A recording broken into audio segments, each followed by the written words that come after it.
కొన్నిసార్లు జీవితంలో ఎదురయ్యే తుఫాన్లు, సుడిగాలులు, భీకర పోరాటాలు మనిషి జీవితం మీద విసుగు తెప్పించేటట్లు చేస్తాయి. నాకు చాలాసార్లు సిగ్గేస్తుంటుంది. ఆలోచించి నిద్ర పట్టక ఇంక ప్రభు వద్దులే, ఈ ఆలోచనలు ఎక్కువైపోతున్నాయి, నిద్ర పట్టేటట్లు ఈ రాత్రి సహాయం చేయని అనుకుంటా ఉంటా.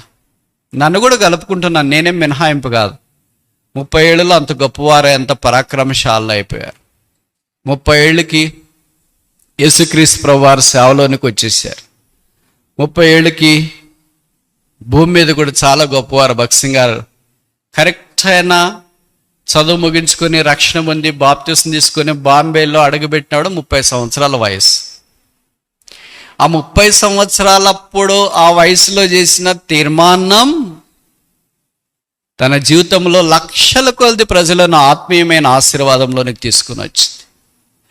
If only God can bless one man's decision for the blessing of countless people across the world, what about you and I? కీర్తనల గ్రంథంలో దేవుడు అన్ని రకాల వారికి, అన్ని వయసుల వారికి, అన్ని ఆపదల్లో ఉన్నవారికి, అన్ని అపాయాల్లో ఉన్నవారికి ఆదరణకరమైన అనుభవాలు జత చేసి జోడించి మనకు అర్థమయ్యే విధానములో కొన్ని పోలికల రూపంలో పరిశుద్ధాత్మ దేవుడు వ్రాయట చాలా ఆశ్చర్యకరం. 103వ కీర్తన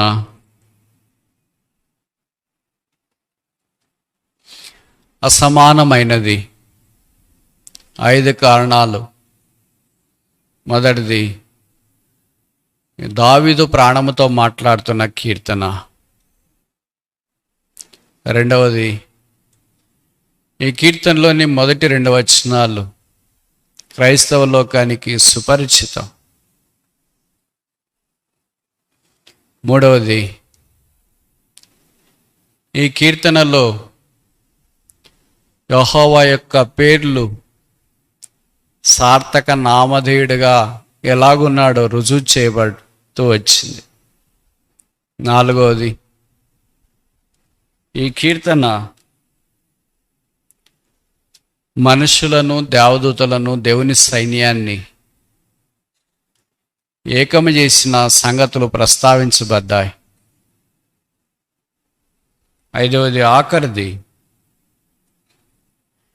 ఈ కీర్తనలో దేవుడు తన ప్రియులని ఇశ్రాయేలీయులను తండ్రి కుమారుడు ఎలాగూ జాలిపడతాడో అలాగ జాలిపడుతున్నాడని ఒక పోలిక రూపంలో ప్రస్తావించినాడు. బహుశా 5 కారణాలను బట్టి ఈ కీర్తన అసమానమైనదిగా తలంచవచ్చు. దావీదు శరీరముతో మాట్లాడట్లేదు కానీ ప్రాణముతో మాట్లాడుతున్నాడు. బహుశా ఆయన దగ్గర ఒక డ్రెస్సింగ్ టేబుల్ ఉంటే ఉదయాన్నే లేచి అద్దం దగ్గరికి వెళ్ళి అద్దం ఎదురుకు నిలబడి ప్రాణంతో ఇలాగ మాట్లాడుతుండొచ్చు. నా ప్రాణమా యెహోవాను సన్నతించు. ప్రాణముతో 2 రకాలుగా మాట్లాడవచ్చు. మొదటిది, దేవుని స్తుతించినట్లుగా ప్రాణాన్ని తెప్పరిల్లు చేయుట, ప్రాణాన్ని ప్రోత్సహించుట. అదే సమయంలో ఉన్న పరిస్థితులను బట్టి 42వ కీర్తన 11వ వచనంలో, 43వ కీర్తన 5వ వచనములో కోరా కుమారులు ఈ ప్రాణాన్ని ఎలాగూ నిమ్మళపరుచుకున్నారో జ్ఞాపకం చేయబడుతూ వచ్చి, నా ప్రాణమా నీవేళ కృంగి ఉన్నావు. కృంగిపోయిన ప్రాణాన్ని సముదాయిస్తున్నారు. ఆ ప్రశ్న అనగా కృంగిపోయిన ప్రాణము ఎలాగ సముదాయించబడి ఉంటుందో జవాబు కూడా ఇక్కడే ఇవ్వబడింది. ఈ కృంగిపోయిన ప్రాణం బలం రావాలంటే ఏం కావాలా? దేవుని యందు నిరీక్షణ ఉంచుము. Trust in the Lord, hope in the Lord. దేవుని మీద ఆనుకొని ఉండము, నిరీక్షణ కలిగి ఉండము. కానీ కోర కుమారులు సొమసిలి డస్సిపోయిన ప్రాణాన్ని దేవుని మీద కేంద్రీకరింపజేయటానికి ప్రార్థిస్తున్నారు, ప్రయత్నిస్తున్నారు. దావీదు తన యొక్క ప్రాణాన్ని దేవుని స్తుతించటానికి, ఆరాధించటానికి పురుకొల్పుతున్నాడు. ఇది పాత నిబంధనలో ప్రాణంతో మాట్లాడుతున్న భక్తుల జీవన వ్యవహారం. ఇదే కొత్త నిబంధన లూకా సువార్తలో ఒక ధనవంతుడు తాను కూడా ప్రాణంతో మాట్లాడుతున్నాడు.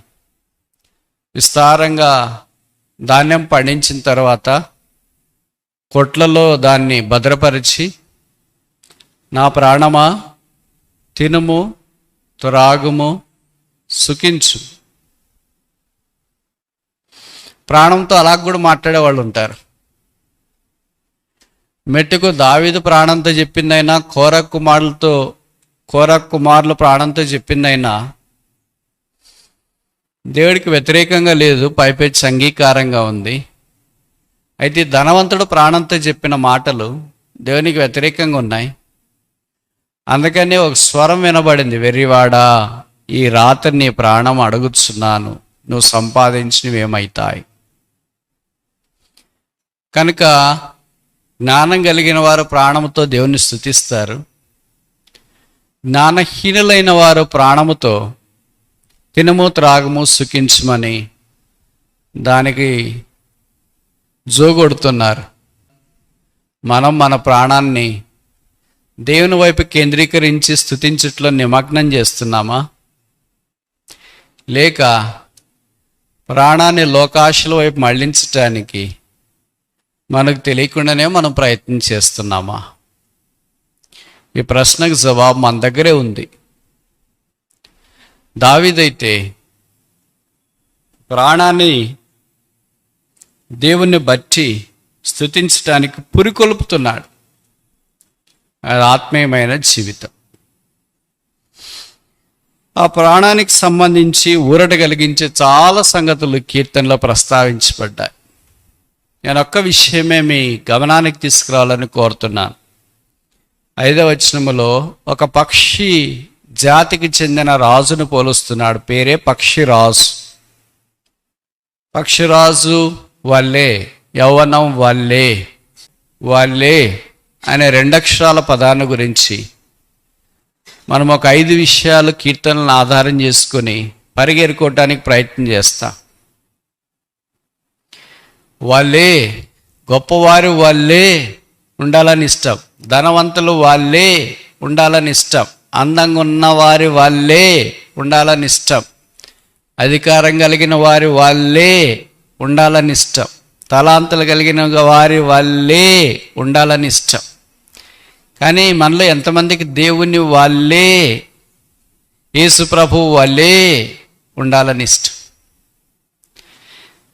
ఇక్కడ నేను చెప్పే ఈ 5 విషయాల కీర్తనలో పక్షి జాతికి సంబంధించినవి, అలాగే వృక్ష జాతికి సంబంధించినవి, అలాగే మనిషి జాతికి సంబంధించినవి. ఇవన్నీ మీకు సమయం ఉంటే మీరు ఏరుకోవటానికి ప్రయత్నం చేయొచ్చు. If you are a sincere student of the scriptures, if you are a scholar of the scripture, you can just skip this. మీరు బైబిల్ పండితులైతే దీన్ని మినహాయించవచ్చు, బైబిల్ నేర్చుకునే విద్యార్థులైతే ప్రయత్నించవచ్చు. 5 విషయాల్లో మొదటిది 11వ కీర్తన మొదటి వచనం, Psalm 11 verse 1.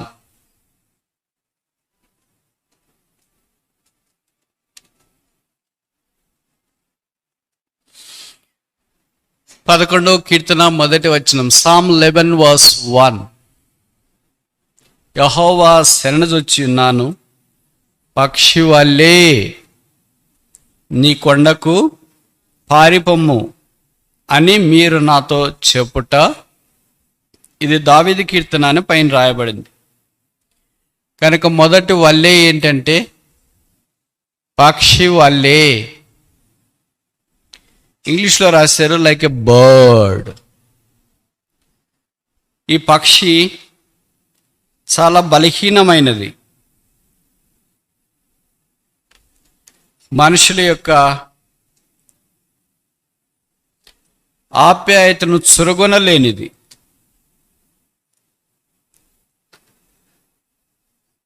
అయితే పక్షి వలె నీ కొండకు పారిపోమ్ము. దానికి ఆశ్రయం లేదు, దుర్గము లేదు, చేర్చుకునేవారు లేరు, ఇబ్బందికరమైన పరిస్థితిలో కనిపిస్తుంది. ఈ దినాన యేసుప్రభు వారికి వెలుపటున్న ప్రతి మానవుడు అలాంటి స్థితిలోనే ఉన్నాడు. Is like a bird. పక్షి వేటగానికి ఎంత వల్నరబుల్గా ఉంటుందో, అంటే దాన్ని వేటాడటానికి ఎంత తేలిగ్గా వేటగానికి ఉందో, మనుషులను కూడా వేటాడడం సాతాడికి అంత తేలిగ్గా ఉంది. వేటాడి వేటాడి వేటాడి వేటాడి పక్షులను వేటాడి వేటగాడు అలసిపోవచ్చేమో కానీ మనుషులను వేటాడే వేటగాడైన సాధారణంగా అలసిపోడు కోతంతో అయిపోయేదాకా.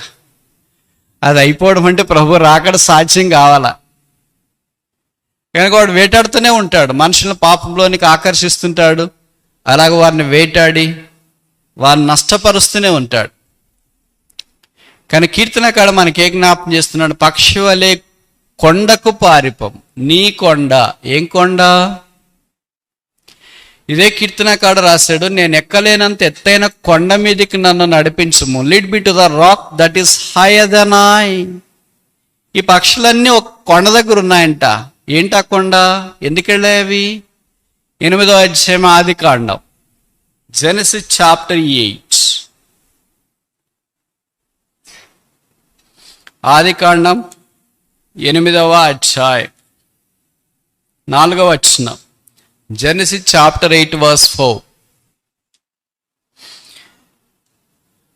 7వ నెల 17వ దినమున ఓడ అరారాతు కొండల మీద పక్షి నీ కొండకు పారిపోమ్ము. ఏంటా కొండ? అరారతు కొండ. ఈ పక్షులన్నీ జలప్రళయంలో కొట్టుకొని పోకుండా నోహు పక్షుల్లో వాటి వాటి జాతులను, జంతువుల్లో వాటి వాటి జాతులను ఈ ఓడలో భద్రపరిచినాడు. ఆ ఓడలో ఉన్నవన్నీ జలప్రళయం నుండి, ఉగ్రత నుండి కాపాడబడుతూ వచ్చినాయి. ఆ ఓడ యేసుక్రీస్తు ప్రభువే. ఆ అరారతు కొండ కొత్త నిబంధనలో యేసు ప్రభు వారు సిలువ వేయబడిన కల్వరి కొండే. కనుక పక్షికి ఆశ్రయము యేసు కల్వరి కొండ. యేసు ప్రభు యొక్క కల్వరి సిలువ దగ్గరికి రాకుండా పక్షి అయిన ఈ మానవుడు తను కాపాడుకోలేడు. భద్రమైన, సుభిక్షితమైన, శ్రేష్టమైన స్థలము ఆ మనుషునికి కనబడకపోవట విషాదకరం. ఇంకా యేసును నువ్వు అంగీకరించుకున్నావుంటే పక్షి వలె అటు ఇటు పరుగులు తీస్తున్నావేమో. కొండ దగ్గరికి రాకుండా సాధారణ పక్షులు ఎక్కడికి వెళ్తాయి? చెట్ల దగ్గరికి వెళతాయి. పక్షులు కొండ దగ్గరికి వెళ్ళవు. కానీ ఈ పక్షులు మాత్రం, ఏ పక్షులు? ఓడలో ఉన్న పక్షులు మాత్రమే కొండ మీదకి వెళ్ళాయి. అలాగే ఈ దినాన యేసు ఆహ్వానిస్తున్నాడు. సాధారణంగా రక్షణ విషయంలో చాలా వాయిదా వేస్తుంటారు. ఇంట్లో అమ్మా నాన్న రక్షణ పొందిన, రక్షణ వర్తమానం వారు చాలాసార్లు విన్నా, రకరకాల తలంపులతో పరీక్షలు అయిపోయిన తర్వాత రక్షణ పొందుదాం అని మొదట అనుకుంటారు. ఎందుకంటే పరీక్షల్లో కాపీ కొట్టాల్సి వస్తుందేమో ఏమో అని. తర్వాత ఏమనుకుంటారు? రిజల్ట్ వచ్చిన తర్వాత రక్షణ పొందాం అనుకుంటాం. ఎందుకంటే ఒకవేళ ఫెయిల్ అయితే మళ్ళా కొన్ని పద్ధతులు ఆలోచించాలి కదా అని. తర్వాత ఏమనుకుంటారు? ఉద్యోగం వచ్చిన తర్వాత రక్షణ పొందుదాం అనుకుంటారు. ఉద్యోగం వచ్చిన తర్వాత ఏమనుకుంటారు? పెళ్ళైన తర్వాత రక్షణ పొందాం. ఎందుకంటే పెళ్ళిలో చాలా కార్యక్రమాలు ఉంటాయి కదా, చేయాల్సినవి చేయకూడనివి, అవన్నీ చేయాలంటే ఎలాగా అని అనుకుంటారు. ఎన్ని అయిపోయిన తర్వాత, పిల్లలు అయిన తర్వాత రక్షణ పొందుదాం అనుకుంటారు. తర్వాత ప్రమోషన్ వచ్చిన తర్వాత ఇలాగే వాయిదాలు వేసి పడకలో వాళ్ళకి అప్పుడు దొంగ గుర్తొస్తాడు. యేసుప్రభు వారి సిలువలో ఎనవడమే, కుడివైపున వేలాడదీయబడిన దొంగలు గుర్తొస్తారు. నీకు దొంగలు ఎందుకు గుర్తొస్తాడు? దొరలు గుర్తు రావట్లేదు ఏంటి? ఏ జాతి పక్షి ఆ జాతి పక్షులనే కోరుకుంటుందంట. యేసుని నమ్మిన జక్కయ్య లాంటి వాడు గుర్తు రావట్లేదేంటి? ఇంటికి పిలిచిన వ్యక్తి గుర్తు రావట్లేదేంటి? సిలువలో ఎలాడబడినా ఆ దొంగే గుర్తు వస్తున్నాడు. కనుక అలాంటి అవకాశం నాకు కూడా రాకపోతుందని వాళ్ళు తలస్తారు. నువ్వేం దొంగ కాదుగా, అలాంటి అవకాశం నీకు కూడా దేవుడు ఇవ్వటానికి. నేను ఒక చక్కటి రూపంలో దేవుడు తయారు చేసినాడు. ఇచ్చిన అవకాశం నిరుత్సాహపరచుకోవద్దు, వ్యర్థం చేసుకోవద్దు, పర్వాలేదులే అనుకోవద్దు. Every spiritual blessing starts at the cross. If you haven't reached the cross, this is high time to reach the cross. ప్రతి ఆత్మ సంబంధమైన ఆశీర్వాదం సిలువ దగ్గర ఆరంభం అవుతుంది. ఇంకా నువ్వు సిలువ దగ్గరికి రాకపోతే ఆత్మ సంబంధమైన ఆశీర్వాదాల యొక్క గని దగ్గరికి నువ్వు రాలేదు కనుక ఆత్మ సంబంధమైన ఆశీర్వాదాల దుప్పటి నీ మీద ఇంకా పడలేదు.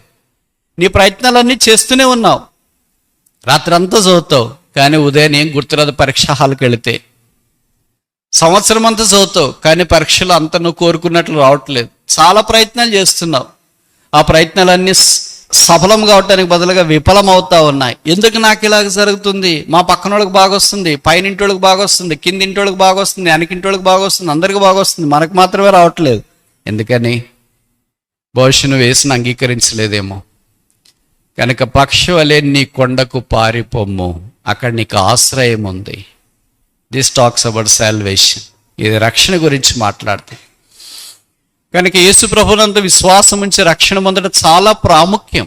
ఆ రక్షకుడు మన కొరకై సిలువ మీదకి వెళ్ళాడు, తను తాను అర్పించుకున్నాడు. బలియాగం అది, మనఃపూర్వకముగా చేసిన బలి అది. రక్తము కార్చి చనిపోయి సమాధి చేయబడి తిరిగి లేపబడ్డాడు. బైబిల్ సెలవిస్తుంది, యేసు రక్తం ప్రతి పాపము నుండి మనల్ని కడిగి పవిత్రులుగా చేయి. అదొక ఊరు, చాలా పెద్ద ఊరు. క్రైస్తవులంతా చేరి ఒక మీటింగ్ పెట్టారు. మీటింగ్ అజెండా ఏంటంటే, మనం క్రైస్తవులని తెలియజేయటానికి మనకి ఒక ఎంబ్లం గుర్తుండాలి కదా. దానికి ఒక ఎంబ్లం ఉంటుంది. మీరు చదువుకుంటున్నారు ఒక విద్యాలయంలో, దానికి ఒక ఎంబ్లం ఉంటుంది. ఒక పార్టీ ఉంటుంది, దానికి ఒక ఎంబ్లం, చిహ్నము అంటాం. కనుక మన భారతీయ చిహ్నం కూడా అశోక్ చక్రం అని ఉంటుంది. ఇలాగ ప్రతిదానికి ఒక చిహ్నం అనేది ఉంటుంది. ఆ చిహ్నం చూసిన వెంటనే ఇది పలానా పలానా పలానా అని గుర్తు రావడానికి అవకాశం ఉంది. అలాగే మన క్రైస్తవం ఆ చిహ్నం చూసిన వెంటనే గుర్తు రావాలని అనుకున్నారు. చేరి వచ్చిన వాళ్ళు చాలా ఎక్కువ మంది ఉన్నారు. అందరు కలిసి క్రోడీకరించి 5 చిహ్నాలు ప్రతిపాదించినారు, ఎంబ్లమ్స్. దాంట్లో మొదటిది ఏంటంటే పశువుల తొట్టె. పశువుల తొట్టులో ఒక చిన్న మాంసపు ముద్ద ఉన్నట్లుగా అదొక emblem, saviour in the manger. రెండవది ఏంటంటే యేసుక్రీస్తు ప్రభువారు పరిచర్యకు రాకమునుపు వడ్రంగి పని చేశాడు కదా, అదేంటి, రంపము, సుత్తి ఇలాంటివన్నీ పట్టుకొని కర్ర చెక్కుతున్నట్లు కార్పెంటర్స్ బెంచ్ ఇదొకటి తయారు చేసిన. మూడవ చిహ్నం ఏంటంటే యేసు ప్రభువు వారు తను అప్పగించబడక మునుపు భోజన పంక్తిలో యోహాను సువార్త 13వ అధ్యాయంలో ఒక టవాల్ తీసుకొని నడుముకు కట్టుకొని ఒక పాత్ర తీసుకుని దాంట్లో నీళ్లు పోసుకొని శిష్యుల పాదాలు కడగటానికి ఆరంభించినాడు. అంటే టవల్ అండ్ బేసిన్, అదొక ఎంబ్లం. ఎన్నైనాయి? 3 అయినాయి. ఇప్పుడు 4వది ఏంటంటే యేసు ప్రభువారు అప్పగించబడే ఆఖరి రాత్రి, లాస్ట్ సప్పర్ అంటాం కదా, ఆ మేడగది మీద 12 మంది శిష్యులతో కలిసి పస్కా పండుగ ఆచరించేది. అది చాలా సాధారణంగా అక్కడ ఇళ్లలో ఫోటో కూడా ఉంటుంది. యేసు ప్రభు టేబుల్ దగ్గర మధ్యలో కూర్చొని మిగతా 12 మంది శిష్యులు అటు కూర్చున్నారు. లార్డ్స్ సప్పర్ అంట అది. 5వది ఆఖరిది యేసు ప్రభు వారు కల్వరి కొండ మీద సిలువ వేలాడదీయబడిన ఒక నిలువుకర్ర, ఒక అడ్డుకర్ర, దాని మీద ఒక వ్యక్తి వేలాడదీయబడిన చిహ్నం. ఈ 5 చిహ్నాలు ఆ ఊర్లో ఏర్పాటు చేయబడిన క్రైస్తవ సమాజంలో ఫైనల్ అయినాయి. ఈ 5లో ఏది సెలెక్ట్ చేస్తే బాగుంటుంది, ఏదైతే క్రైస్తవాన్ని చూసిన వెంటనే తెలియజెప్తుంది అని అంటే 5లో ఒక్కటి మాత్రమే ప్రైజ్ విన్నర్. ఏంటది? సిలువ గుర్తు.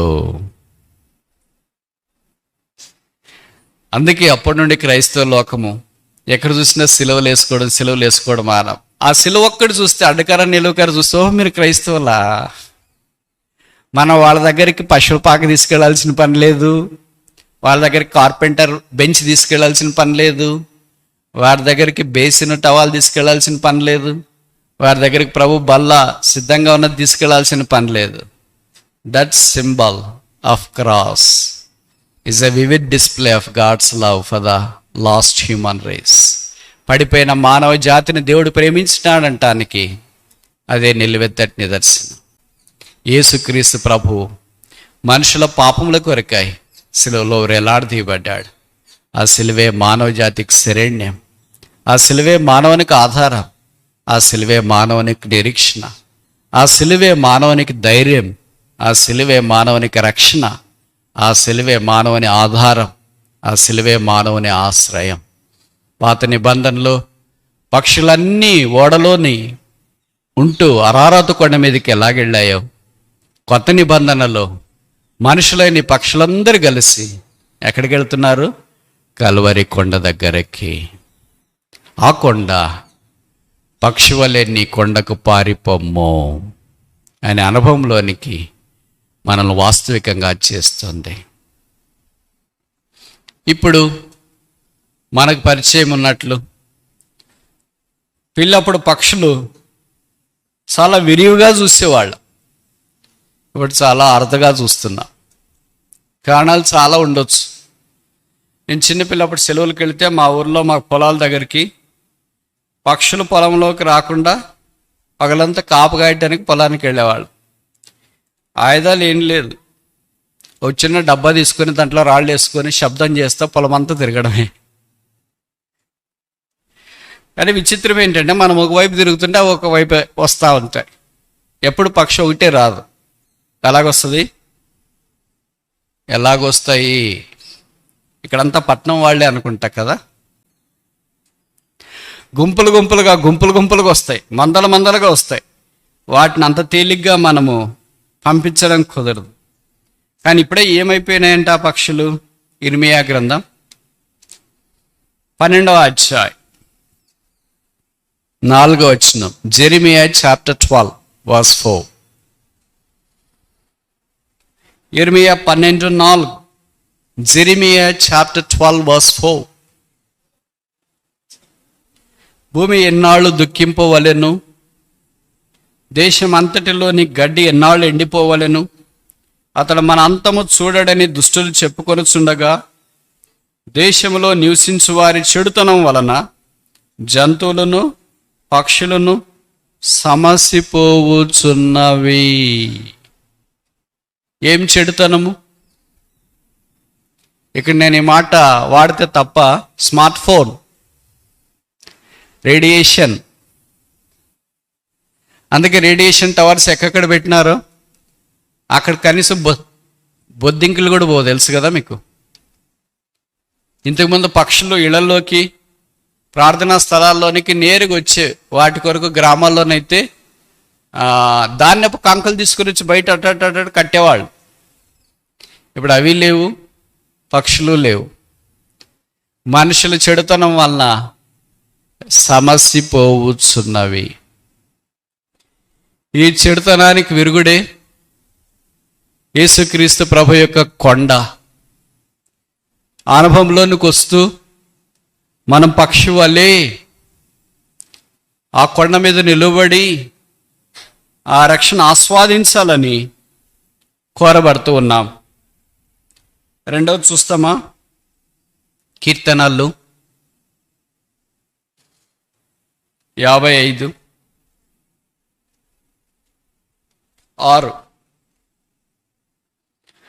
55వ కీర్తన 6వ వచనం.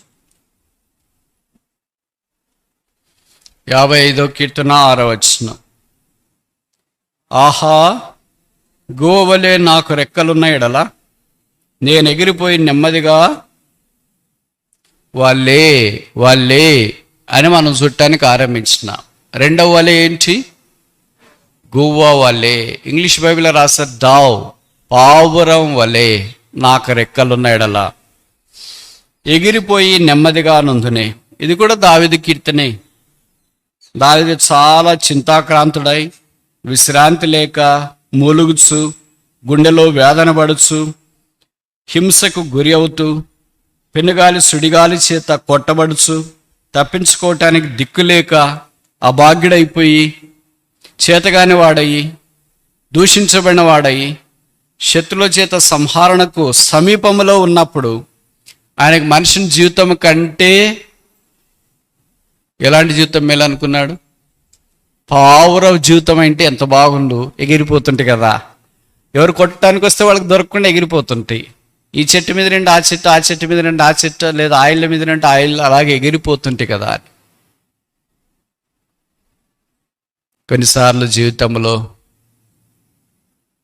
ఎదురయ్యే తుఫాన్లు, సుడిగాలులు, భీకర పోరాటాలు మనిషి జీవితం మీద విసుగు తెప్పించేటట్లు చేస్తాయి. అసలు ఇంతేనా మానవ జీవితం? ఇదేనా క్రైస్తవ జీవితం? ఇదే అయితే ఎందుకు నేను ఈ మార్గంలో పయనిస్తున్నాను ఆయన భారం అనిపిస్తుంది. ఎవరికైతే అలాంటి ఆలోచన వస్తుందో, ఇంకోసారి చెప్పనా, ఎవరికైతే అలాంటి ఆలోచన వస్తుందో వాళ్ళ దైవ మార్గంలో ఉన్నట్లు. ఎవరికైతే అలాంటి ఆలోచన రాలేదో, ఫుల్గా దీన్ని దండికి నిద్రపోయి చాలా బాగుందని అనుకుంటున్నారో, వారు దైవ మార్గంలో ఎప్పుడో తెప్పిపోయినట్లు. ఎందుకంటే నిజమైన క్రైస్తవుడు శ్రమల గుండానే వెళతాడు, బంగారం కొలిములోనే పెడతారు. కనుక బంగారం లాంటి విశ్వాసులకే సుడిగాలి లాంటి శ్రమలు, ఇబ్బందులు అనేవి తారసపడుతూ ఉంటాయి. అమూల్యమైన మన విశ్వాసము పరీక్షించబడి ముందుకు సాగిపోవాలని దేవుని యొక్క ఉద్దేశం. ఏ faith that is not tested cannot be trusted. ఇంకోసారి చెప్పనా? ఎన్నిసార్లు అని చెప్పండి, మీ దాన్ని మీరు చెప్తూ పోండి. ఈరోజు ఒక్కటే చెప్పేది అనుకుంటారా? A faith that is not tested cannot be trusted. ఏ విశ్వాసముకైతే పరీక్ష లేదో ఆ విశ్వాసము నమ్మకమైనది కాదు. ఇంకో మాటలో చెప్పాలంటే, ఏ విశ్వాసికైతే పరీక్ష లేదో, ఆత్మీయమైన పరీక్ష, ఆ విశ్వాసిని నమ్మడం కష్టం. పరీక్షలు లేకుండా పాస్ అయిన వాళ్ళు ఉన్నారా? ఎవరన్నా? పాస్ కావాలన్నా, గ్రేస్ మార్కులు కావాలన్నా పరీక్ష రాయాల్సిందే. క్రైస్తవంలో అలాంటిది ఏమి ఉండదు. యాత్రలో సాగిపోతున్నప్పుడు రకరకాల పరిస్థితులు వస్తాయి. అందుకనే అసలు నేను ఎందుకు పుట్టానా, అసలు నాకు రక్షణ ఉందా, అసలు నేను బైబిల్ చదివేది వాస్తవమేనా, నేను చేసే ప్రార్థన వాస్తవమేనా, మందిరము, ప్రార్థన, సేవ, సంఘం ఇవన్నీ వాస్తవమేనా అని కొన్నిసార్లు సాతాను కూడా నీ చెవులో ప్రశ్నల వర్షం కురిపిస్తూ ఉంటాడు. అవన్నీ నీ దగ్గరకు వచ్చినప్పుడు నువ్వేం గుర్తుపెట్టుకోవాలంటే, నువ్వు నిజంగా రక్షించబడ్డావు అని అర్థం. రక్షణ లేని వాళ్ళ దగ్గరికి పోయి సాతాను ఇవన్నీ చెవులో ఊదుడు. ఎందుకంటే అప్పుడే వాళ్ళు ఆయన బ్యాండ్లో ఉండిపోయారు, వాళ్ళ సైన్యంలో వాళ్ళు ఉన్నారు. కనుక వాళ్ళ దగ్గరికి వెళ్ళి నువ్వు రక్షణ పొందినావా, పాపక్షమాపణ పొందావా, మారుమనసు పొందినావా, బాప్తిసం తీసుకున్నావు, మందిరికి పోతున్నావు, బైబిల్ చదివినావు, ఇవన్నీ అంత వట్టి బూటకమని వాళ్ళకి చెప్పడు. వాళ్ళకి అవసరం లేదు కూడా. అలాగ చెప్తున్నాడంటే నువ్వు దేవుని మార్గంలో ఉన్నావు అని అర్థం. దావీదు అష్ట కష్టాలు అంటాం మన తెలుగు భాషలో కదా, అందుకే తెలుగులో ఒక సామెత కూడా ఉంది, కష్టే ఫలి. కష్టం ఉంటేనే ఫలితం. కష్టం లేకుండా ఫలితం కావాలని కోరుకోవడం ఈ దినాల్లో ఫ్యాషన్ అయిపోయింది. ఉద్యోగం ఇంటి దగ్గరికి, కాళ్ళ దగ్గరికి వచ్చే మార్గం ఏమైనా ఉంటే చెప్పరా? ఒకవేళ పెళ్ళిళ్ళు అలాగ వస్తాయేమో ప్రపోజల్స్, కానీ మిగతావన్నీ అలాగ రావు. మిగతా వాటికి కష్టపడాల్సిందే. రాత్రి మగళ్ళు కళ్ళు కొత్తులు వేసుకోవాల్సిందే, చదువుకోవాల్సిందే. ఇప్పుడు ఇంకా అడ్వర్టైజ్మెంట్స్ గవర్నమెంట్ ఉద్యోగాల కొరకు రాబోతున్నాయి. కనుక ఉద్యోగ అన్వేషణలోని యవనస్తులంతా వీలైనంత దాకా కష్టపడాలి. ఇదే కష్టపడే వయస్సు. కష్టపడే వయసులో సుఖపడితే, సుఖపడే వయసులో కష్టపడాల్సి వస్తుంది. ఇంకోసారి చెప్పనా? కష్టపడే వయస్సులో సుఖపడితే, సుఖపడే వయసులో కష్టపడాల్సి వస్తుంది. 50 ఏళ్ళ తర్వాత కష్టపడాలంటే చాలా కష్టం, అప్పుడు చాలా ఇబ్బంది. అందుకే మీకు తెలుసు కదా, దేవుడు యోసేపుని రకరకాల పరిస్థితులు కూడా తీసుకెళ్ళాడు. 30 ఏళ్ళకే రాజు అయిపోయాడు. నాకు తెలిసి 110 సంవత్సరాలు బ్రతికాడు ఆయన. 30 ఏళ్ళకే రాజు అంటే ప్రధానమంత్రి అయ్యాడు కదా. ఇంకెన్ని సంవత్సరాలు ఆయన సౌకర్యంగా ఉన్నాడు? ఎన్నేళ్ళు కష్టపడ్డాడు? 30 ఏళ్ళు అనుకోండి, లేదా వాళ్ళ నాన్న దగ్గర ఒక 18 ఏళ్ళు ఉన్నాడు అనుకోండి, 20 ఏళ్ళు ఉన్నాడు అనుకోండి, ఒక 10 ఏళ్ళు కష్టపడి ఉంటాడు మ్యాక్స్. అంటే 10 ఏళ్ళు కష్టపడితే 100 ఏళ్ళు సుఖంగా ఉన్నాడు. ఇది మేళ 10 ఏళ్ళు సుఖపడి 100 ఏళ్ళు కష్టపడ్డం మేళ. అందుకే అవకాశాలు వస్తే చదువుకోవటానికి అనుకూలంగా ఉంటే కళ్ళకు ఒత్తులు వేసుకొని చదవండి. కష్టపడే అవకాశం, పని చేసేదంటే కష్టపడి పని చేయండి. వ్యవసాయకులైనా, సొంత పని చేసుకునేవారైనా, పొలాలు పని చేసేవారైనా, సేవ చేసేవారైనా, ఏది ఏ వయసులో జరిగేది ఆ వయసులో చేస్తేనే అది చాలా తేలిగ్గా ఉంటుంది. అలాగే దావీదు జీవితంలో 30 ఏళ్ళకి రాసయ్యాడు, 40 సంవత్సరాలు పరిపాలన చేశాడు. 5 ఏళ్ళు పరిపాలన చేయటానికే కష్టంగా ఉంటుంది. రెండో టర్మ్ వస్తే 10 ఏళ్ళు పరిపాలన చేయటానికి ఇంకా కష్టంగా ఉంటుంది. 40 ఏళ్ళు పరిపాలన చేశాడు. ఎంత గొప్పగా ఉన్నాడు. అలాగే దానియేలు దగ్గరికి మనం వచ్చినాం అనుకో, ఆయన కూడా చిన్న వయసులోనే ప్రధానమంత్రి అయ్యాడు. చాలా ఏళ్ళు, బహుశా 80 ఏళ్ళు దాకా ఆయన 4 రాజుల సమక్షములో ప్రధానమంత్రిగా ఉన్నాడని బైబిల్ పండితుల అభిప్రాయం. ఇలా పాత నిబంధనలో చాలామంది గొప్ప పండితులు మనకు కనిపిస్తారు. కొత్త నిబంధనలో గొప్ప పండితుడు అని అంటే అపోస్తలుడైన పౌలు.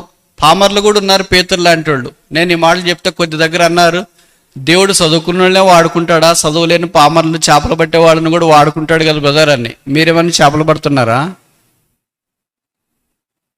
లేదు కదా. కాలేజీకి వెళ్తున్నారు కదా, చదువుకుంటున్నారు కదా, మరి చదువు మీద దృష్టి పెట్టి ఆ రకంగా ఆలోచించాలి. కానీ పామర్లను వాడుకున్నాడు అని చదువు మానేసి పేతురు వల్లే యోహాను వల్లే నేను ఉంటానంటే, నిజంగా అంత భక్తి ఉంటే దేవుడు పేతురు యోహాన్ల కంటే ఇంకా బలంగా వాడుకోవచ్చు. దేవుడికి అసాధ్యమైనది ఏమీ లేదు. కానీ మన పిలుపు అలాంటి పిలుపా, పౌలు లాంటి పిలుపా? పౌలు పండితుడు, అలాంటి స్థలంలో దేవుడు ఆయన్ని పిలిచినాడు. ఆయన పాండిత్యాన్ని దేవుడు అనేకుల కొరకు వాడుకున్నాడు, రాజులకు సాక్ష్యం ఇవ్వటానికి. ఖైదీలు మొదలుకొని కొత్త నిబంధన చరిత్రలో Paul is the only witness who started to witness to the police, to the monarch. కిందున్న పోలీసులు మొదలుకొని సైన్యాధిపతులు, లేకపోతే సెంట్రీలో ఉన్న ఆఫీసర్లు మొదలుకొని అగ్రిపరాజు లాంటి వాడికి కూడా సాక్ష్యం, ఎవరైనా సరే పర్వాలేదు అని పౌలు వెళ్ళాడు. అది కొంతమంది పిలుపు. మనం కూడా అలాంటి పిలుపులు ఎందుకు ఉండకూడదు? Why are you called for? ఎందుకు నువ్వు పిలువబడ్డావు?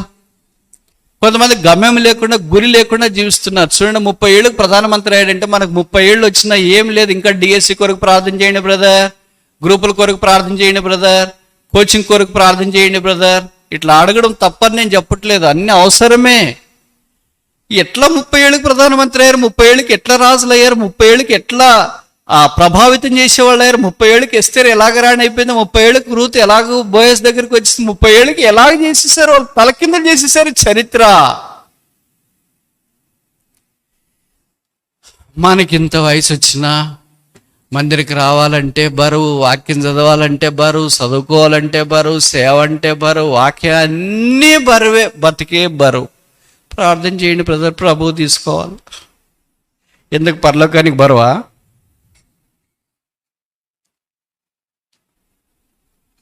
నాకు చాలాసార్లు సిగ్గేస్తుంటుంది, ఆలోచించి నిద్ర పట్టక, ఇంక ప్రభు వద్దులే, ఈ ఆలోచనలు ఎక్కువైపోతున్నాయి, నిద్ర పట్టేటట్లు ఈ రాత్రి సహాయం చేయని అనుకుంటా ఉంటా.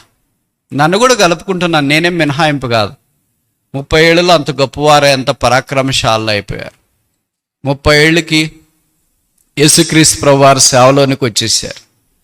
30 ఏళ్ళకి భూమి మీద కూడా చాలా గొప్పవారు. భక్త్ సింగ్ గారు కరెక్ట్ అయిన చదువు ముగించుకొని, రక్షణ పొంది, బాప్తిసం తీసుకొని బాంబేలో అడుగుపెట్టినాడు. 30 సంవత్సరాల వయసు. ఆ 30 సంవత్సరాలప్పుడు ఆ వయసులో చేసిన తీర్మానం తన జీవితంలో లక్షల కొలది ప్రజలను ఆత్మీయమైన ఆశీర్వాదంలోనికి తీసుకుని వచ్చింది. If only God can bless one man's decision for the blessing of countless people across the world, what about you and I? మనకు వయసు గడిచిన్ని వచ్చినా ఏం తీర్మానం చేసినా ఎవరిని ఇన్ఫ్లుయెన్స్ చేయట్లేదు, ఎవరిని ఇంపాక్ట్ చూపించట్లేదు, ఎవరి మీద ప్రభావితం చేయట్లేదు.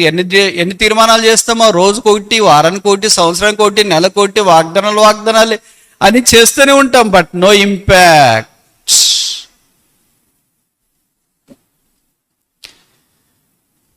దావీదు దేవునితో చేస్తున్న ప్రార్థన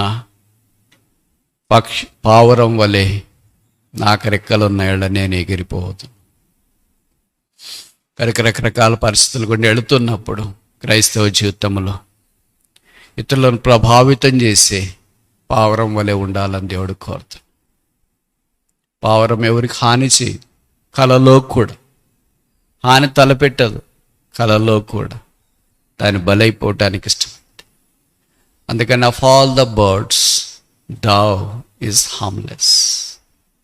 పక్షులన్నిటిలో వేరే పక్షులైనా ముక్కుతో పొడవటానికి ప్రయత్నం చేస్తే ఏమో, చిలకతో సహా, కాకితో సహా ఏ హాని చేయనిది పావురం. అందుకే మీకు తెలుసు కదా, Dove company, Dove shampoo, Dove soap, Dove, all Dove వాడేది మాత్రం డవ్, లోపల మాత్రం రావెన్. వాడేది మాత్రం డవ్ వాడుతుంటాము, జీవించేది మాత్రం కాకి బతుకుని డవ్ షాంపూ వాడి, డవ్ బాటిల్ అదేంటి పౌడర్ వాడి, డవ్ సోప్ వాడుకొని అన్ని డవ్ వాడితే డవ్లు గారు. మూడవది చూస్తామా, కీర్తనలు 114 6వ వచనం, Psalm 114 verse 6. కొండలారా మీరు పొట్టేళ్ల వలెను, గుట్టలారా మీరు గొర్రె పిల్లల వలన గంతుల వేటకు మీకేమి సంభవించు. వల్లే ఈ రెండు కలిపి ఒకేదానికి చేసుకుందాం. పొట్టేళ్ళు వల్లే, గొర్రెపిల్ల వల్లే. ఈ రెండు ఒకటే ఎందుకు చెప్తున్నారు బ్రదర్ అని మీలో ఆలోచించే వారికి అనుమానం రావచ్చు. ఎవరైనా అలాంటి దిశలో ఆలోచిస్తుంటే రెండు ఒకటే అని చెప్పడానికి ఆదికాండం 22వ అధ్యాయంలో ఇస్సాకు ప్రశ్న అడిగాడు వాళ్ళ నాన్నగారిని, వేర్ ఇస్ ద ల్యామ్, గొర్రెపిల్ల ఎక్కడా అని. కానీ కొండ మీదకి వెళ్ళిన తర్వాత వారు గొర్రెపిల్ల కనపడలేదు. ఎ ర్యామ్ కాట్ ఇన్ ద థికెట్.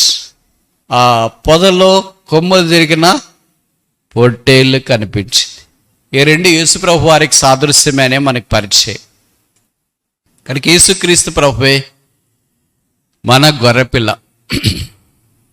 ఇప్పుడు మనం కూడా ఆ గొర్రె వల్లే ఉండాలని దేవుని యొక్క ఇష్టం, గొర్రెపిల్లల వల్లే ఉండాలని దేవుని యొక్క ఇష్టం. ఇదే జ్ఞాపం చేస్తుంది, సబ్మిషన్, విధేయతను జ్ఞాపం చేస్తుంది. దేవుని వాక్యానికి విధేయత, దేవుడు నియమించిన ఆత్మీయమైన అధికారానికి విధేయత, దేవుడు నియమించిన భౌతిక అధికారానికి విధేయత.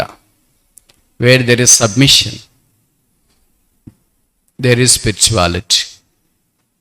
ఎక్కడ విధేయత ఉంటుందో అక్కడ ఆత్మీయత ఉంటుంది. విధేయత లేని ఆత్మీయత అవిధేయత. ఇంకోసారి చెప్పనా, విధేయత లేని ఆత్మీయత అవిధేయత. ఇది నల్ల మన సహవాసంలో విస్తారంగా పెళ్ళుబికి వచ్చేది ఏంటంటే అవిధేయత. ఇంతకుముందు మేము రక్షణ పొందినప్పుడు ఒక 20 ఏళ్ళ క్రితం పెద్దవారు మనకంటే ఆత్మీయులు ఏది చెప్పినా సరే సరే సరే సరే అనేవాళ్ళు. 2 అక్షరాల పదమే ఎస్ ఎస్ ఎస్. ఇప్పుడు ఆ భాష లేదు, ఆ పాటే లేదు, ఆ పల్లవే లేదు, ఆ అనుపల్లవే లేదు, ఆ రాగమే లేదు, ఆ తాళమే లేదు. అబ్రహాము ఈ భాష నేర్చినాడు, చిత్తం ప్రభువా. దానికి వ్యతిరేకమైన భాష ఏంటంటే కాదు కాదు కాదు, నో నో నో. అది లోతు నేర్చినాడు. నాట్ సో లార్డ్, అలా కాదు ప్రభువా. తల్లిదండ్రులు లేదని చెప్పినా మంచిది, దైవికమైంది. అట్లా కాదులే అమ్మా, నీకు తెలియదు కానీ. ఎవరైనా మాలాంటి వాళ్ళు చెప్పిన అట్లా కాదు బ్రదర్ మీకు తెలియదు కానీ. ఎవరైనా పెద్ద ఆత్మీయులు చెప్పిన అట్టు కాదు బ్రదర్ మీకు తెలియదు. అట్లా కాదా అంటే మీకు తెలియదు. మాకు తెలియదులే, మరి మీకు తెలుసా? మొబైల్ ఫోన్ వాడేది తెలుసు. జీవితంలో చాలా దూరం మీరు ప్రయాణం చేయలేదు కదా. చాలా దూరం ప్రయాణం చేసిన పెద్దవాళ్ళు, they have seen the ups and downs of the life. వారి జీవితంలో ఎదుగుదొడుగులన్నీ చూసినారు. వారు బహుశా సలహాలు చెప్పేది మేలు కొరకే, కానీ చాలాసార్లు మనం మీకు తెలియదు మీకు తెలియదు మీకు తెలియదు అనుకుంటాం. మనకేం తెలుసు మరి?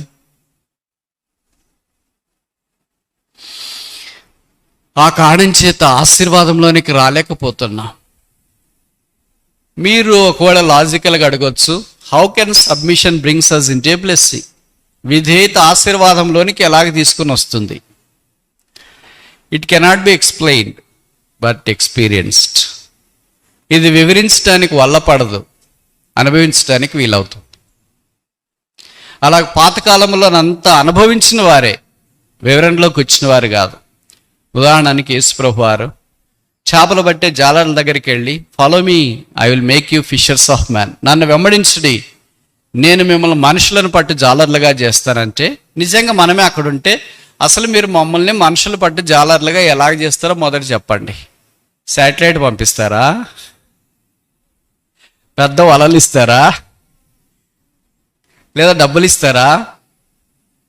లేదా వాళ్ళందరినీ ఎలాగ ఆకర్షిస్తారో చెప్పండి, అప్పుడు మేము రావాలా లేదా ప్రార్థన చేసుకొని చెప్తాము అని మన ప్రార్థనా పనులు అనించాం. బైబిల్లో ఆ మాట రాయలేదు. వెంటనే వారు తమ వలలను విడిచి ఆయనను వెంటనే వెంటనే వెంటనే. మీకు తెలుసు కదా, ఇప్పుడు నేను ఒక చిన్న ప్రశ్న అడగొచ్చా మిమ్మల్ని? ప్రశ్న అడిగేంతటి వాడిని కాదు, కాకపోతే మీకు కొంత ఆలోచన స్ఫురింపజేయటానికి. వెంటనే అనే మాట బైబిల్లో ఏ పుస్తకంలో ఎక్కువసార్లు రాశారు?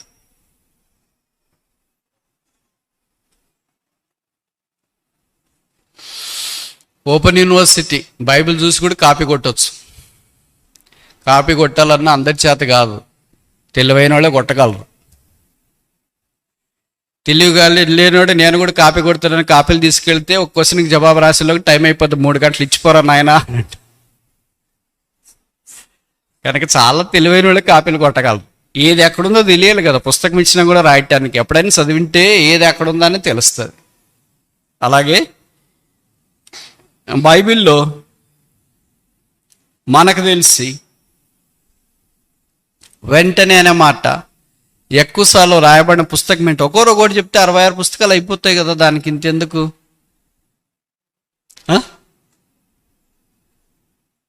ఎస్, కరెక్ట్ చెప్తారు. బ్రదర్స్ చెప్పరు కానీ చెప్తే మాత్రం గన్ షాట్ కరెక్ట్ చెప్తారు. ఏ పుస్తకం చెప్పండి కరెక్ట్. మీరు తప్పు చెప్తే ఇదేమి ₹1,00,00,000 పోయే కౌన్ బరేగా కరోర్పతి ప్రోగ్రాం కాదు. అయ్యో తప్పు చెప్తే ₹1,00,00,000 పోతాయి అని. తప్పులు ఒప్పులు సహజమే, చెప్పటానికి చేసే ప్రయత్నమే గొప్పది. ఎన్ని ప్రయత్నం మీకు తెలుసు, కానీ మీరు చెప్పడానికి సిగ్గుపడుతున్నారు. మేము ఈయనకి చెప్పేది ఏంటి, ఈయనకంటే ఎన్నో విషయాలు మాకు తెలుసు. నిజమే, ఎందుకంటే మీరు చాలా అప్డేట్లో ఉన్నారు. ఏదైనా ఒక పుస్తకం అన్నా మీరు చెప్తే గెస్ చేస్తున్నారని అనుకుంటాం. Gospel according to Matthew. Thank you so much, you are incorrect.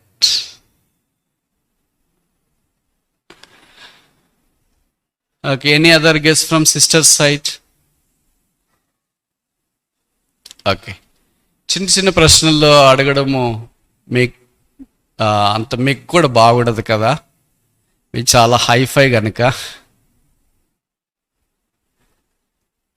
Mark సువార్త 42 సార్లు, 42 టైమ్స్ వెంటనే వెంటనే వెంటనే వెంటనే. మొదటి అధ్యాయంలోనే చూడండి ఎన్నిసార్లు రాశారు, వెంటనే వెంటనే వెంటనే వెంటనే. నేను అప్పటికే క్లూ ఇచ్చిన, ఏదైనా నేను ప్రశ్న అడగక మునుపు క్లూ ఇస్తా.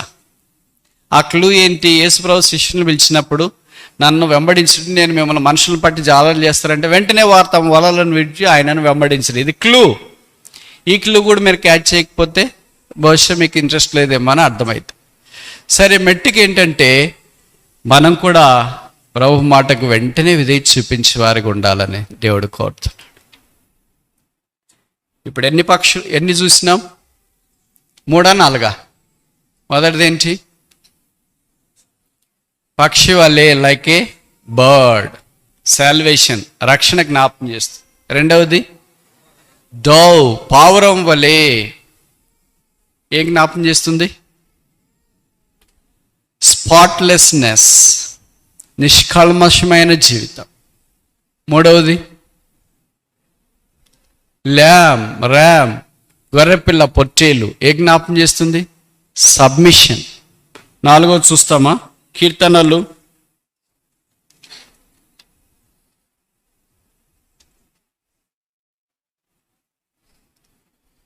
18:33. Psalms 18 verse 33. ఆయన నా కాళ్ళు జింక కాళ్ళ వలె చేయుచున్నాడు, ఎత్తైన స్థలముల మీద నన్ను నిలుపుచున్నాడు. నాలుగోది ఏంటి? జింక వలె, లైక్ ఎ డీర్. ఏ జ్ఞాపం చేస్తుంది ఇది? స్విఫ్ట్, వేగంగా పరిగెత్తేది. అందుకే జింక వలె పరిగెత్తారు వాళ్ళు అంటారు. మనం భౌతికంగా పరిగెత్తడం కాదు. హెబ్రీ పత్రిక 12వ అధ్యాయంలో చెప్పబడింది కదా, విశ్వాసం నా కర్త దాన్ని కొనసాగించేవాడని యేసు వైపు చూచు పందెరంగములో ఓపికతో పరిగెత్తడం. లైక్ ఏ టార్టాయిస్, తాబేలు మాదిరి ఆగిపోకుండా సాగిపోవడం. అలాగే అపోస్తలుడైన పౌలు ఫిలిప్పీ పత్రికలో అన్నాడు, దేవుని ఉన్నతమైన పిలుపు కలుగు బహుమానము కొరకు నేను పరిగెత్తుచున్నాను. ప్రభువు ఆత్మీయమైన కార్యాల కొరకు జింక వలె పరిగెట్టేటట్లు. సువార్త అంటే జింక వలె, వాక్యం చెప్పాలంటే జింక వలె, పాటలు పాడాలంటే జింక వలె, ఇతరులను ఆదరించాలంటే జింక వలె. ఈ వయసులోనే అలాగే చేయకపోతే సువార్త నాకు బాగలేదు అంకం, నడుం పట్టుకునింది. ఇప్పుడు ఏదైనా మీటింగ్ అంటే అయ్యో చేత కావట్లేదు నాకు. ఇప్పుడు విచిత్రం ఏంటంటే మాకు 50 ఏళ్ళు ఉన్నా కూడా మేము రాగలుగుతున్నాము, మోకాళ్ళ మీద గంట సేపు ఉంటున్నాము. మీలో 30 ఏళ్ళు లోగు ఉండేవాళ్ళు మోకాళ్ళ మీద గంట సేపు ఆరాధనలో ఉండేవాళ్ళు ఎంతమంది ఉంటారు? జింకలు లేవు ఇక్కడ, పారిపోయినాయి అన్నీ. మళ్ళీ తర్వాత ఒక ప్రశ్న అడిగితే జాగ్రత్త గుర్తుపెట్టుకోండి, ఓకేనా? జింక అలాగంటదే నా కాళ్ళు లొంగవు అంటే పెద్ద వయసుడిని గురించి నేను మాట్లాడట్లేదు, యవనస్తుల గురించి. ఎందుకంటే వాళ్ళు టైట్ డ్రెస్సులు వేసుకొని వస్తారు కదా ఈ మధ్యలోన, వాళ్ళ కాళ్ళు లొంగవు, మోకాళ్ళు లొంగవు. ఇప్పుడే 30 ఏళ్ళలోగానే చేతులు అట్టబెట్టి కూర్చుంటే ఇంక 50, 60, 70 వచ్చినప్పుడు ఎలాగ మోకరిస్తారు? ఇది అభ్యాసం. నేను కొన్ని వాక్యాల్లో మీకు చూపిస్తే షాక్ అయితే తెలుసా? షాకే. కరెంటు షాక్ అంటే హై వోల్టేజ్ షాక్. మనకేం దమ్మిడి చదువు లేదు, పైసా ఆదాయం లేదు, అయినా మనకు మోకాళ్ళు లొంగవు చిన్న వయసులోను కూడా. అయినా ప్రభు అంటే ఆశ లేదు, ఇంట్రెస్ట్ లేదు. బైబిల్లో గొప్ప వాళ్ళు ఉన్నారు. ఉదాహరణకి దావీదు రాజు కొడుకు చనిపోయిన తర్వాత, బెత్షెబా ద్వారా కలిగిన కొడుకు చనిపోయిన తర్వాత బైబిల్లో రాయబడింది, అతడు దేవాలయంలోనికి వెళ్ళి మోకాళ్ళుని. మీరు ఊహిస్తారు ఒక రాజు మోకాళ్ళు ఉంటారు? ఆయన పోనీ ఆయనకి చెప్పేవాళ్ళు ఎవరున్నారు? మీరు మోకాళ్ళు ఉన్నారు బ్రదర్ అని. ఆయన మోకాళ్ళు ఉండకపోతే దాన్ని ఫోటో తీసి వాట్సాప్లో పెట్టేవాళ్ళు ఎవడన్నా ఉన్నారా? ఎవరు ఉండరా? ఆయనే చెప్పిందే వేదం, ఆయన మాట్లాడిందే వేదం. అలాగే సొలొమోను 6000 సంవత్సరాల మానవ చరిత్రలో మహాజ్ఞాని. మన మాదిరి సెమిస్టర్లు రాసి 60%, 70% వచ్చింది కాదు, పుస్తకాలే రాసేవాడు. నోబెల్ ప్రైజ్లు వచ్చేవాడు ఈ దినాల్లో ఉంటే. పక్షులను గురించి, ప్లాంట్లను గురించి, పద్యాలు, సామెతలు ఎన్ని రాసినాడో లెక్కలేనన్ని. ఈ దినాల్లో ఉంటే ఆయన ఖచ్చితంగా సాహిత్య నోబెల్ ప్రైజ్ వచ్చింటుంది అనుకుంటా. అలాంటి వాడు మోకరించి అని బైబిల్లో ఉంది. ఇంకా మీకు తెలియాలంటే ప్రధానమంత్రి దానియేలు 6వ అధ్యాయంలో ఇట్టి శాసనము సంతకం చేయబడిందని దానియేలు ఎరిగి ఇంటికెళ్ళి యెరూషలేము వైపు కిటికీలు తెరిచి పండుకొని అని రాయలేదు అక్కడ. మామూలుగా మనకైతే ఏమనిపిస్తుంది? నీరసం వచ్చేసి అయ్యో ఇట్లా చేసేసారా, నా మీదకి వచ్చిందా, నేను ఎంత బాగా చేసినా, వాడిని బాగా చేసినా, వీడిని బాగా చేసినా, వానికి ప్రమోషన్ ఇప్పించి వీనికి ప్రమోషన్ ఇచ్చినా, వాడు ఇప్పుడు అడ్డుపుల్లో పెట్టేసాడా, వాడే పోయి దర్యావేషకి చెప్పేసాడా, వాడే రాసేసాడా, వాడే ముద్ర వేసేసాడా, వాడే తీసుకుని వచ్చాడా, రాని అవకాశం రాని ఒక్కసారి చూసుకుందాం అని అనుకొని నీరసం వచ్చేసి మనకైతే హాస్పిటల్కి తీసుకెళ్ళి సెలైన్ బాటిల్ పెట్టింటారు. ఎవరో నీళ్ళు బ్రదర్,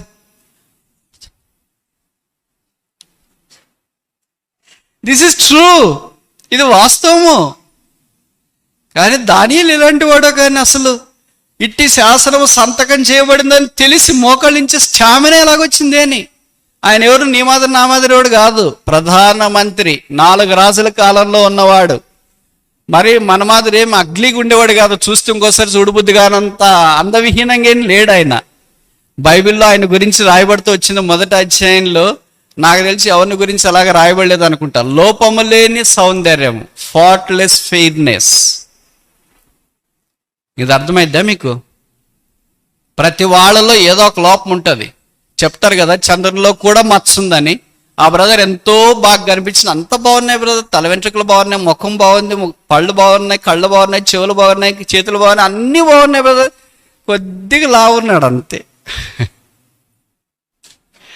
ఈ సిస్టర్ అబ్బా ఎంత బాగుంది బ్రదర్, పైనుండి కింద దాకా అన్ని చాలా బాగున్నాయి, తల వెంట్రుకలు బాగున్నాయి, పలవరుస బాగుంది, తన నడగ అన్నీ బాగున్నాయి బ్రదర్, కొద్దిగా పొట్టిగుంది అంతే. ఏదో ఒక లోపం మనిషిలో కనిపిస్తూనే ఉంటుంది. అయితే దానియేలు గురించి చెప్పబడింది ఏమో తెలుసునా? ఈ హ్యాడ్ ఎ ఫ్లాలెస్ ఫెయిర్నెస్. ఆయన లోపములో, ఆయన సౌందర్యములో లోపము లేదు. అలాంటి వారిని తీసుకెళ్ళి చేయకూడని పని చేసినారు బబులోని వాళ్ళు, నపంసకునిగా చేసినారు. వేరే వాళ్ళంటే ఊరేసుకొని చచ్చింటారు. ఇలాగ చేసినా కూడా ఇంకా భవిష్యత్తు లేదని తెలిసినా ఎంత ప్రధానమంత్రి అయినా ఏం లాభం అండి? ఆయనకేం పెళ్ళా పటాకలా? ఏం చేస్తాడు? అంత పెద్ద బంగ్లాలో ఉండి రథాలు మోసుకొని పోయాను. మన మాదిరి మాట్లాడే వాళ్ళు ఉంటారు కదా, అలాగే ఎంతో మంది మాట్లాడింటారు దానియేలు గురించి, అవన్నీ ఆయన పట్టించుకోలేదు. ఇప్పుడు ఆయన మోకరించి ప్రార్థన చేశాను. ఒక ప్రధానమంత్రి, అన్ని భాషల్లో ప్రవీణుడు, కళలు భావాలు చెప్పేవాడు, రాజులను సైతం నిలబెట్టగలిగేవాడు, మోకాళ్ళుని ప్రార్థన చేసిన. కొత్త నిబంధనలోనికి వస్తే అపోస్తలుడైన పౌలుని గురించి చెప్పబడింది, ఆయన మోకరించి ప్రార్థన చేశాడు. మూడవ ఆకాశానికి ఎక్కిపోయిన వాడు, 14 పత్రికలు రాసిన వాడు, 30 సంవత్సరాల మధ్యధరా సముద్రం అంతా కలయి తిరిగిన వాడు, కొన్ని 10ల సంఖ్యలో సంఘాలను ఆరంభించిన వాడు, 100ల సంఖ్యలో ప్రజలను సేవ కొరకే సిద్ధపరిచిన వాడు, 1000 సంఖ్యలో ప్రజలకు రక్షణార్థమైన వెలుగులోనికి తెచ్చినవాడు, ఖైదీలు మొదలుకొని సింహాసనం దాకా ప్రభు కొరకే సాక్షిగా నిలబడిన వాడు ఏంటండి మోకరించడము? మనకు పైనుండి కింద దాకా పొరపాటున ఒక్క దమిడి చదువు కూడా రాదు. చిన్న చిన్న ఉద్యోగాలు చేస్తే అయ్యో I have no time brother. వాళ్ళు డైలాగులు వింటే మాకు చెవులు చిల్లులు పడతాయి. టైం లేదా? దేవుడు మనుషుడు దేవుడితో ఆట్లాడుకోవాలని చూస్తాడు. మాకు టైం లేదు దేవా, టైం లేదు దేవా అని అంటే దేవుడు అన్నాడేమో మీకు టైం ఉండేటట్టు చేయమంటారా? ఇప్పుడు మనుషుడు ఏమంటాడు? వద్దులే ప్రభా, పొరపాటు కూడా చేయొద్దు.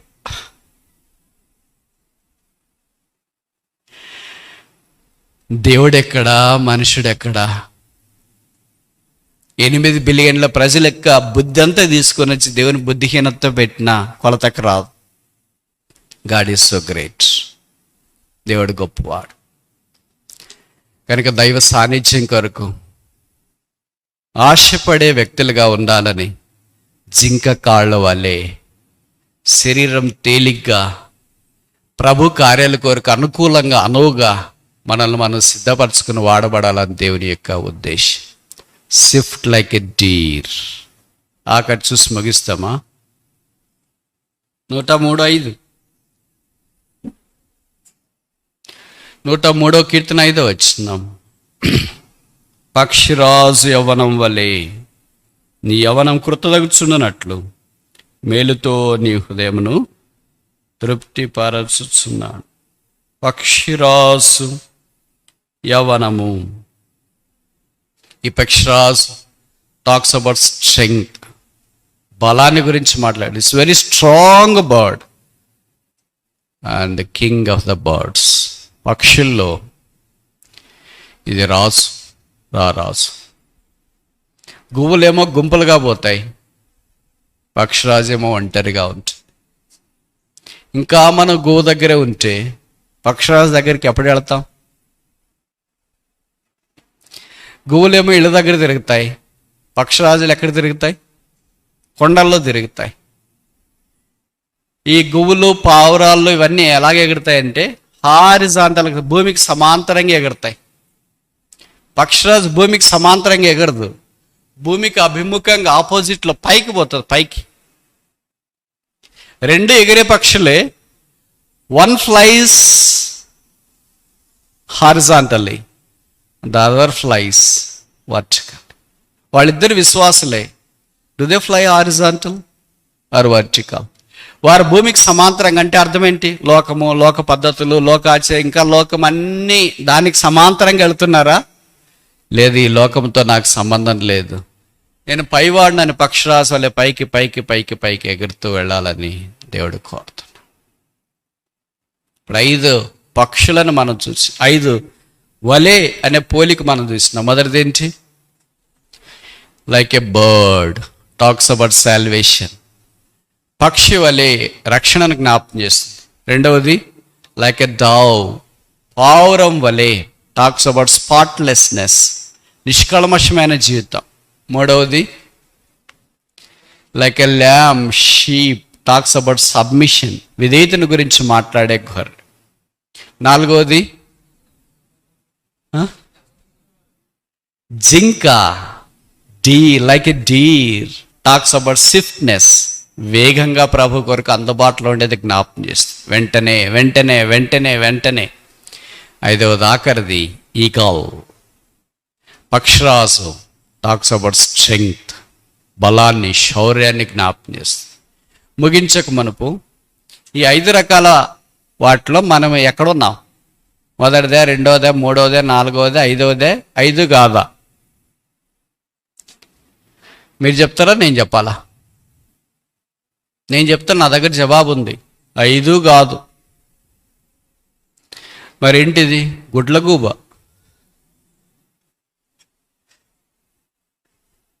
ఇప్పుడు ప్రతిదానికి ఆపోజిట్ చెప్పండి. మొదటిది ఏంటి?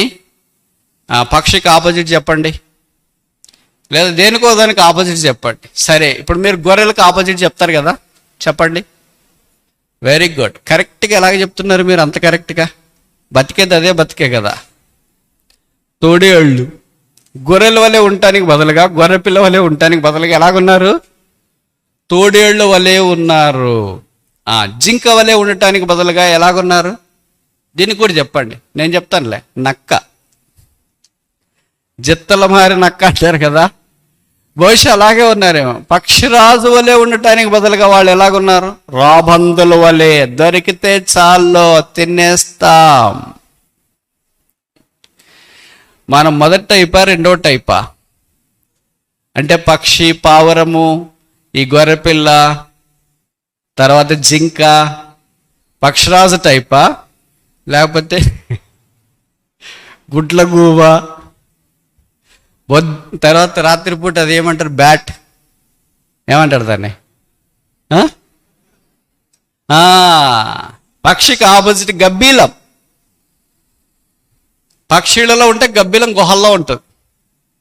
పక్షి పగలపూట ప్రయాణం చేస్తుంది, రాత్రిపూట ప్రయాణం చేస్తుంది. కొంతమంది అలాగుంటారు గబ్బిలాల వల్లే. గబ్బిలాలు కొన్ని ఉన్నాయి, తర్వాత ఇంకోటి ఏం చెప్పాము? గుడ్లగూబలు కొన్ని ఉన్నాయి, తోడేళ్ళు కొన్ని ఉన్నాయి, నక్కలు కొన్ని ఉన్నాయి, రాబందులు కొన్ని ఉన్నాయి.